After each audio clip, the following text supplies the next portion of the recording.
Data 10 shkurt. Zanafilla, kapitulli 43.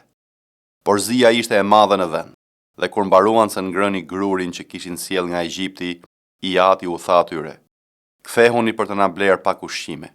Por Juda ju përgjigj duke thënë: "Ai njeri na ka paralajmëruar haptas duke thënë: Nuk keni për ta parë fytyrën time në qoftë se vëllai juaj nuk do të jetë me ju. Në qoftë se ti e nis vëllain ton me ne do të zbresim dhe do të blejmë ushqime, por në rast se nuk e nis, ne nuk kemi për të zbritur sepse ai njeri na tha: Nuk keni për ta parë fytyrën time në rast se vëllai juaj nuk do të jetë me ju."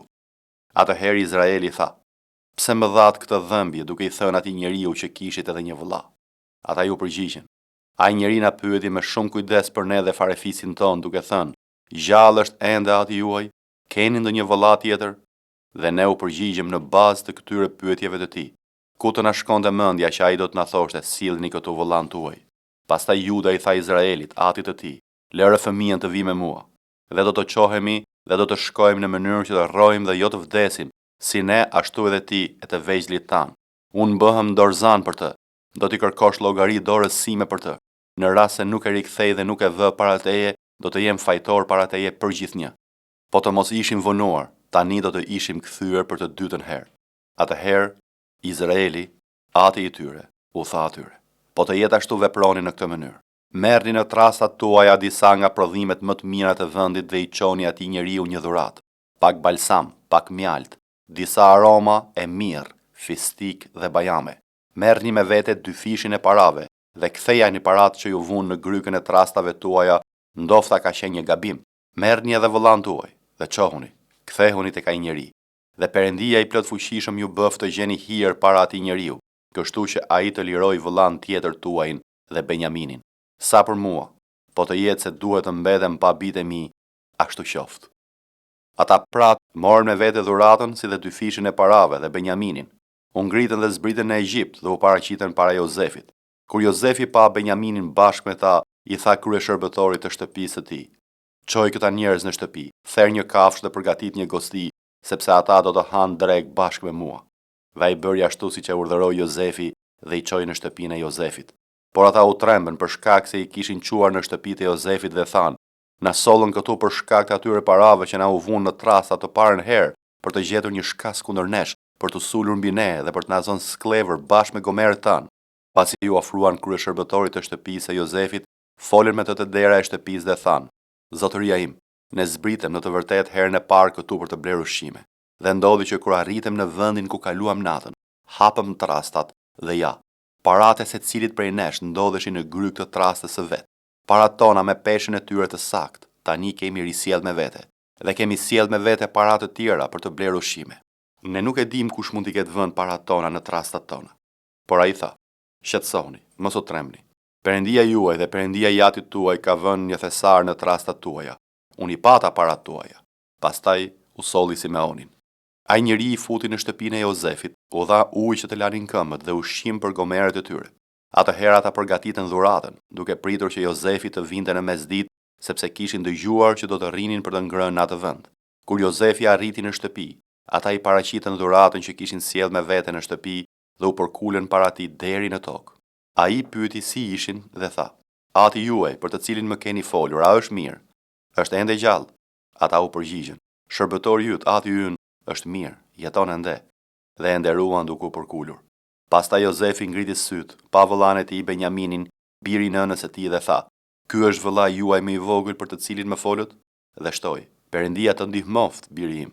Atëherë Jozefi nxitoi të dalë jashtë, sepse ishte mallëngjyrë thellë për shkak të vëllait të tij dhe kërkonte vend ku të qante. Hyri kështu në dhomën e tij dhe aty qau. Pastaj lau fytyrën dhe doli. Duke i dhënë zemër vetes, tha: "Shtrojeni drekën." Dreka ushtrua veçmas për të, veçmas për ata dhe për egjiptasit që hanin veçmas nga ai, sepse egjiptasit nuk mund të hanin bashkë me hebrejt. Kjo do të ishte një gjë e neveritshme për egjiptasit. Kështu ata ulën përpara tij, i paralinduri sipas të drejtës së tij të parbirnisë dhe më i riu sipas moshës së tij, dhe e shikonin njëri tjetrin me habi. Dhe Jozefi urdhëroi që të sillnin racionin nga tryeza e vet, por racioni i Benjaminit ishte 5 herë më i madh nga ai secilit prej tyre, dhe pinë dhe u gëzuan me të.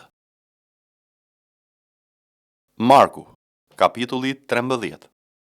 Ndërsa ai po dilte nga tempulli, një nga dishepujt e vet I tha: Mësues, shih, çgur e ç'ndërtesa. Dhe Jezusi duke ju përgjigjur I tha: Apo I shikon këto ndërtesa të mëdha, nuk do të mbetet gur mbi gur pa u rënuar. Dhe pasi ai ishte ulur mbi malin e ullinjve përballë tempullit, Pietri, Jakobi, Gjoni dhe Andrea e pyetën veçmas: Na thuaj, kur do të ndodhin këto gjëra dhe cila do të jetë shenja kur të gjitha këto gjëra do të përmbushen? Dhe Jezusi duke ju përgjigjur atyre nisi të flas: Kini kujdes që të mos ju mashtrojë njeri, sepse do të vinë shumë në emrin tim duke thënë: Unë jam, dhe do të mashtrojnë shumë veta. Por kur të dëgjoni për luftëra dhe për ushtima luftrash, mos u shqetësoni, sepse këto gjëra duhet të ndodhin, por nuk do të jetë ende mbarimi.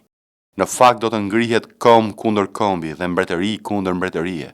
Do të ketë tërmete në vende të ndryshme, do të ketë zi buke dhe turbullira.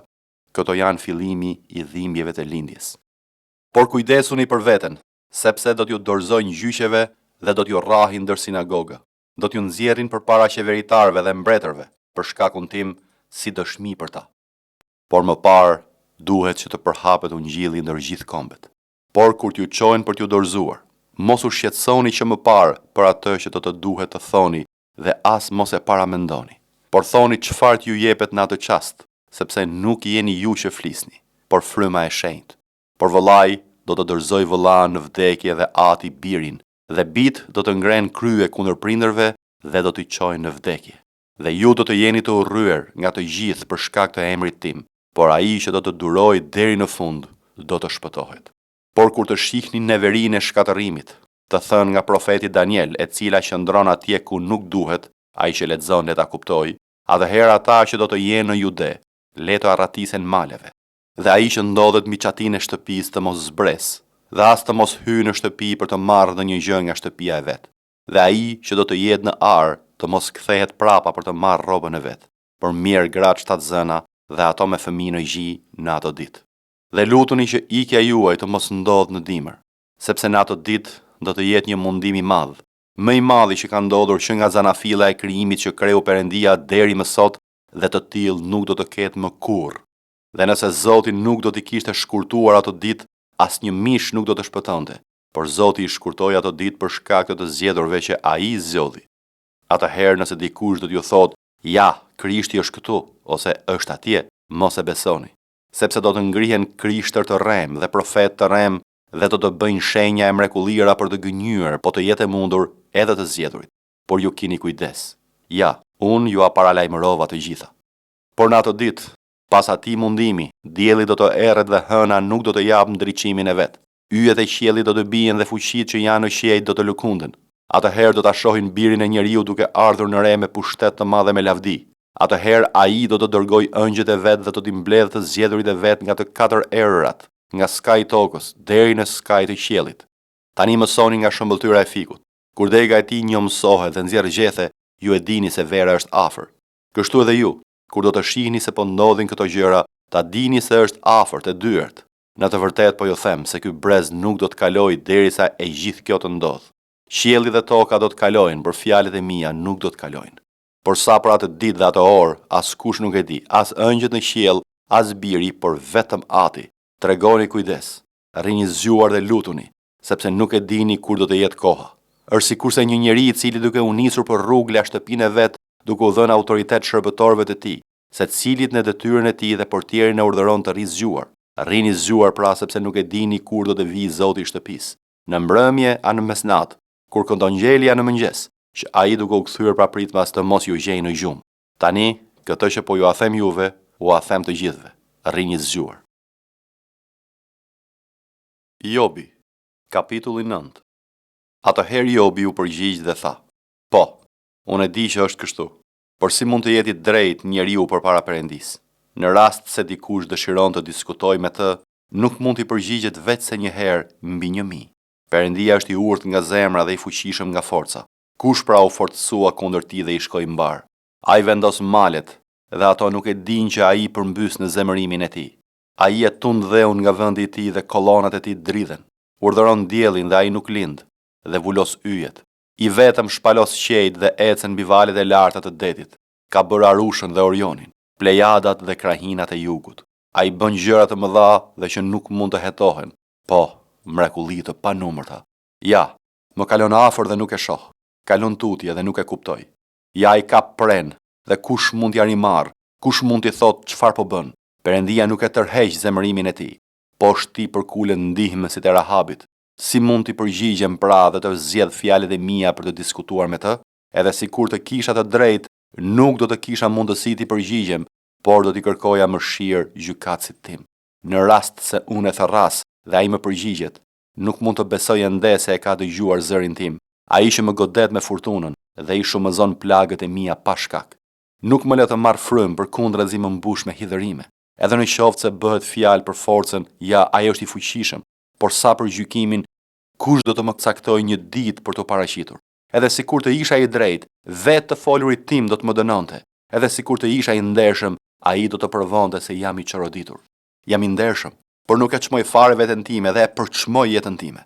Është e njëjta gjë, prandaj them, ai shkatërron njeriu në ndershëm dhe të keqin. Në qoftë se një fatkeqësi mbjell papritur vdekjen, ai qesh me vuajtjen e të pafajmëve. Toka u është dhënë në dorë të këqive, ai u vesh syt gjyqtarëve të saj, po të mos jetë ai, kush mund të ishte pra? Tani ditët e mia kalojnë më shpejt se një vrapues. Ikin, pa para asnjë të mirë. Ikin shpejt si anijet prej zungthi, si shqiponja që sulet mbi gjahun e vet. Në qoftë se them, dua ta harroj vajtimin, ta lë pamjen time të trishtuar dhe të tregohem i gëzuar, me hyn frika për të gjitha dhëmjet e mia. E di mirë që ti nuk do të më konsiderosh të pafajshëm. Në qoftë se jam i dënuar tani më, pse të lodhe më kot. Edhe sikur të lahesha me borë dhe të pastroja duart e mia me sod, ti do të më hidhje në baltën e një grope, edhe vetë rrobat e mia do të më kishin lemeri. Në të vërtetë, ai nuk është një njeri si unë, të cilit mund t'i përgjigjem dhe të dalim në gjyq bashk. Nuk ka asnjë arbitër midis nesh që të vërë dorën mbi ne të dy. Le të largoj nga unë shkopin e tij, të merri ti të mos më tremb. Atëherë do të mund të flas pa pasur frikë për ti, sepse nuk jam kështu me veten time. Romakëve, kapitulli 13. Çdo njeri leti nënshtrohet pushteteve të sipërme, sepse nuk ka pushtet përveç se prej Perëndis, dhe pushtetet që janë saktuar nga Perëndia. Prandaj ai që i kundërvihet pushtetit i kundërvihet urdhrit të Perëndis, dhe ata që i kundërvihen do të marrin dënim mbi veten e tyre, sepse e prorët s'ke pse ti kesh frikë për vepra të mira, por për të këqijat. A do pra të mos i kesh frikë pushtetit? Bëj të mirën dhe do të kesh lavdërim nga ai, sepse është shërbënjës i Perëndis për të mirën tënde. Por po të bësh të keqen ndruaj, sepse nuk e mban kot shpatën, sepse ai është shërbënjës i Perëndis, hakmarrës për të ushtruar zemërim kundër atij që bën të keqen. Prandaj është e nevojshme ti nënshtroheni, jo vetëm për shkak të zemërimit, por edhe për shkak të ndërgjegjes, sepse prandaj paguani edhe tatimet, sepse ata janë shërbëtorë të Perëndis që i kushtohen vazhdimisht këtij shërbimi. Jepuni pra të gjithëve detyrimet, tatimin atij që i takon tatimi, doganën atij që i takon dogana, frikën atij që i takon frika dhe nderimin atij që i takon nderimi. Mos i kini asnjë detyrim askujt, përveç se ta doni njëri tjetrin, sepse ai që e do tjetrin ka përmbushur ligjin. Sepse kjo, mos shkel kuror, mos vrit, mos vidh, mos thuaj dëshmi të rreme, mos lakmo dhe në pas ndonjë urdhërim tjetër përmblidhet në këtë fjali: duaja të afërmin tënd si vetveten. Dashuria nuk i bën keq të afërmit. Dashuria pra është përmbushja e ligjit, dhe këtë aq më shumë duhet ta bëjmë duke ditur kohën, sepse tani më erdhi ora të ngrihemi nga gjumi, sepse shpëtimi ynë është më afër se kur besuam. Nata u thye dhe dita u afrua. Le të heqim pra veprat e errësirës dhe të veshim armët e dritës. Le të ecim me ndershmëri si ditën, jo në orgji dhe në dehje, jo në imoralitet dhe në shturje, jo në grindje e në smir, por vishni Zotin Jezus Krisht dhe mos u kujdesni për mishin që t'i plotësoni epshet.